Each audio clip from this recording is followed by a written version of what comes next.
سپاسنامه دانشکده دولتی فرهنگ و صنعت تاجیکستان به نام میرزا ترسنزاده برای سهم نظر است در برگزاری فستیوال جمهوریوی هفته کتاب کودکان و نورسان تاجیکستان تحت عنوان فروغ صوفی دانایی سرفراز گردانده می شود.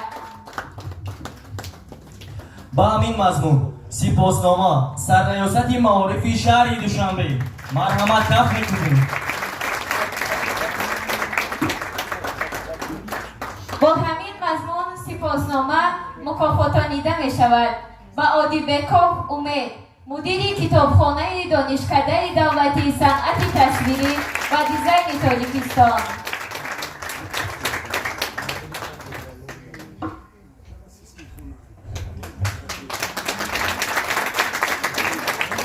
تشکر زیاد استاد از ما.